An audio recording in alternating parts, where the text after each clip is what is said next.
ఏది గెలుపు ఏది మలుపు తలచి చూడా నిదురరాదే.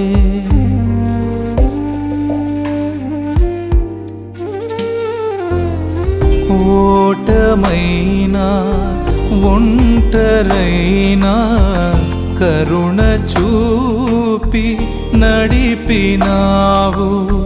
వ్యధలలోన విసిగిపోయి పాదములనే చేరగా స్థితిని చూచి స్తుతిగా మార్చి దీవెనలతో నింపవా, దీవెనలతో నింపవా.